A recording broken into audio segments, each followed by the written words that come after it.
ಬಂದ್ ಮಾಡಿದ್ದೆ.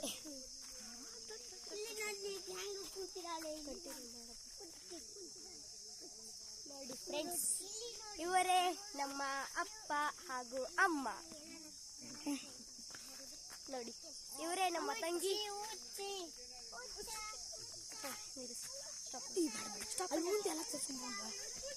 ನೋಡಿ ಫ್ರೆಂಡ್ಸ್, ಇಲ್ಲಿ ಮುಂದೆ ಹೋದರೆ ಗಾರ್ಡನ್ಗಳಿವೆ. ಇಲ್ಲಿ ಮುಂದೆ ಹೋಗಬೇಕೆಂದರೆ ಹೋದರೆ ಇಲ್ಲಿ ಸಣ್ಣ ಮಕ್ಕಳು ಆಡುವಂತ ಟಾಯ್ಸ್ಗಳಿವೆ. ಮಿಲಿಟರಿ ಸೈಕಲ್ 12 ವರ್ಷದ ಮಕ್ಕಳಿಗೆ 500 ವಿಧಿಸಲಾಗಿದೆ. 500 ರೂಪಾಯಿ ದಂಡ ವಿಧಿಸಲಾಗಿದೆ. ಇಲ್ಲಿ ನೇಚರ್ ನೀವೆಲ್ಲ ಕುಂದರಬಹುದು. ನೋಡಿ ಫ್ರೆಂಡ್ಸ್, ಶೌಚಾಲಯ, ನಿಮಗೆ ಟಾಯ್ಲೆಟ್ ಫೆಸಿಲಿಟೀಸು ಇರುತ್ತದೆ. ನೀವು ಫ್ಯಾಮಿಲಿ ಜೊತೆ ಬಂದ್ರೆ ಇಲ್ಲಿ ಸಖತ್ ಮಜಾ ಸಿಗುತ್ತದೆ. ಹಾಗೂ 900 ಅಡಿ ಎತ್ತರದ ಬೆಟ್ಟ. 900 ಅಡಿ ಎತ್ತರದ ಬೆಟ್ಟ ನೋಡಿ ಫ್ರೆಂಡ್ಸ್. ಫ್ಯಾನ್ಗಳಲ್ಲಿ ಹೋಗಬಹುದು, ಅಲ್ಲೇ ಹೋಗಬಹುದು. ರೋಡಿನ ಹಾಶು ಮೇಲೆ ಹೋಗಬಹುದು. ಅಲ್ಲೇ ದಾರಿನೂ ಇದೆ, ನೀವು ಹೋಗಬಹುದು. ನೋಡಿ, ನೀವು ಚಿಕ್ಕ ಮಕ್ಕಳನ್ನ ಕರ್ಕೊಂಡ್ ಬಂದ್ರೆ ಇಲ್ಲಿ ಮಜಾ ಸಿಗುತ್ತದೆ ನಿಮಗೆ. ಹಾಗೂ ನಿಮಗೆ ನೇಚರಿನ ಮಜಾನು ಸಿಗುತ್ತದೆ. ನೀವು ಎಂಟ್ರಿ ಟಿಕೆಟ್ ಒಂದು 50 ರೂಪಾಯಿ, ಸಣ್ಣ ಹುಡುಗರಿಗೆ ಎಷ್ಟಿರ್ಬೋದು, 100 ರೂಪಾಯಿ, ಹಿಂಗೆ 50-100 ರೂಪಾಯಿ ಇರ್ಬೋದು. ನೋಡಿ, ಜೋಕಾಲಿ ನಮ್ಮ ಸೆಕೆಂಡ್ ಯೂಟ್ಯೂಬರ್, ನಮ್ಮ ಅಣ್ಣ. Hi guys, hello. ಇಷ್ಟೊತ್ತನ ನಮ್ಮ ನೇಮ್ ಹಾಗೂ ನಮ್ಮ ಇಂಟ್ರೊಡಕ್ಷನ್ ಮಾಡಿದ್ದಿಲ್ಲ.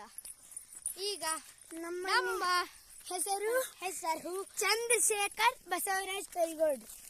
ಹಾಗೂ ನಾನು ನಿಮ್ಮ ಮೆಚ್ಚಿನ ಕಾರ್ತಿಕ್ ಗೌಡ ವಿ ಪಟೇಲ್. ಇವಳು ನಮ್ಮ ತಂಗಿ. ಇವರ ಇಂಟ್ರೊಡಕ್ಷನ್ ತಗೊಳ್ಳೋಣ. ಹಾಯ್, ನನ್ನ ಹೆಸರು ಇವಳಿಗೆ ಭರತನಾಟ್ಯಂ ಅಂದ್ರೆ ಬಹಳ ಇಷ್ಟ. ನೀವು ಊಟ ತಗೊಂಡು ಬರಬಹುದು. ಹಾಗೆ ನೀವು ಊಟ ಮಾಡಲು ಸ್ಥಳನೂ ಇದೆ. ನೋಡಿ, ಇದು ಸಣ್ಣ ಮಕ್ಕಳ ಆಡುವಂತ ಜಾಗ. 12 ವರ್ಷ ಲಾಸ್ಟ್ ಅದ್ರ ಮೇಲೆ ಆಡಿದ್ರೆ ದಂಡ ಕಟ್ಟಬೇಕು. ನೋಡಿ, ನಿಮಗೆ ಊಟ ಮಾಡಲು ಸ್ಥಳ ನೋಡಿ, ಆರಾಮ್ ಸೇಫ್ ಆಗಿದೆ. ಇಲ್ಲಿ ಕುತ್ಕೊಂಡು ನೀವು 900 ಅಡಿ ದೊಡ್ಡ ಬೆಟ್ಟದ ಮಜಾನು ತಗೋಬಹುದು. ನೋಡಿ, ಅಲ್ಲಿ ಎಷ್ಟು ದೊಡ್ಡ ಬೆಟ್ಟ ಇದೆ. ನೀವು ದೂರದಿಂದ ನೋಡಿದ್ರೆ ಸಣ್ಣ ಬೆಟ್ಟ ಆಗುತ್ತೆ, ಸಮೀಪದಿಂದ ನೋಡಿದ್ರೆ ದೊಡ್ಡ ಬೆಟ್ಟ ಕಾಣಿಸುತ್ತೆ. ನೀವು ನರಗುಂದದ ನಿಯರ್ ಇರೋದು ಹೇಗೆ ಅಂತ ಗೊತ್ತಾಗುತ್ತದೆ ಎಂದರೆ, ಈ 900 ಅಡಿ ಬೆಟ್ಟ ಇಲ್ಲಿದೆ ನೋಡಿ. ವೇಟ್ ಗೈಸ್, ನೋಡಿ, ಅಲ್ಲಿ ಮ್ಯಾಗಿದೆ ನೋಡಿ. ಸುಳ್ಳಪಕ್ಕ ಅಲ್ಲ, ಯೂಟ್ಯೂಬ್ ಒಳಗೆ ಅಪ್ಲೋಡ್ ಮಾಡೋದಿಲ್ಲ. ಈ 900 ಅಡಿ ಬೆಟ್ಟ ಇಲ್ಲಿ ಮೇಲೆ ಹೋಗಬಹುದು. ತಕ್ಕಂತ ಫ್ಯಾನಿನಲ್ಲಿ ಕುಳಿತು ಫೋಟೋ ತೆಗೆಸಿಕೊಳ್ಳಬಹುದು. ಏಕೆಂದರೆ ಅಲ್ಲಿ ಮೆಟ್ಟಲುಗಳಿವೆ. ಮೆಟ್ಟಲುಗಳನ್ನು ಬಳಸಿ ನೀವು ಮೇಲೆ ಹೋಗಬಹುದು. ಹಾಗೂ ಅಲ್ಲೇ ನಿಂತು ನೀವು ನೋಡಿದರೆ ಇಡೀ ಈ ನರಗುಂದ ನಗರ ನಿಮಗೆ ಕಾಣಿಸುತ್ತದೆ. ಹಾಗೂ ನೀವು ಅಲ್ಲಿ ಜಿಗಿದರೆ ಇಲ್ಲಿ ತೆಳಗ ಬಂದು ಉಳಿಯುತ್ತೀರ. ಚಾನ್ಸ್ ಇರಂಗಿಲ್ಲ ನೀವು ಅಲ್ಲೇ. ಇಷ್ಟೊತ್ತನ ನಿಮ್ ಜೋಡಿ ಮಾತಾಡಿದ್ದಕ್ಕೆ ಎಲ್ಲರಿಗೂ ಬಾಯ್ ಬಾಯ್, ಟಾಟಾ, ಸಿ ಯು. ಹಾಗೂ ಇನ್ನು ವ್ಲಾಗ್ ಮುಗ್ದಿಲ್ಲ, ನಮ್ಮ ಮಾತುಗಳು ಅಷ್ಟೇ ಮುಗಿದಿದ್ದಾವೆ. ಈ ಸುಂದರವಾದ ನಗರ ಹೇಗೆ ನಿರ್ಮಾಣ, ನರಗುಂದ ಅಂತೂ ಹೇಗೆ ಹೆಸರು ಬಂದಿತ್ತದೆ. ಸುಮಾರು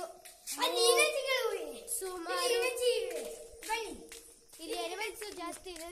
ಈ ನರಗುಂದಕ್ಕೆ ನರಗುಂದ ಎಂದ ಹೆಸರು ಹೇಗೆ ಬಂದಿತು ಎಂದರೆ ಸುಮಾರು 300 ವರ್ಷಗಳಿಂದ 300 ವರ್ಷಗಳ ಕಾಲ ಬಾಬಾ ಸಾಹೇಬ್ ಅಂಬೇಡ್ಕರ್ ಅವರು ಅಂಡರ್ ಗ್ರೌಂಡ್ ಇಂಟನ ವಿಠಲ ಅವರ ಮನೆ ದೇವರಾಗಿದ್ದರು.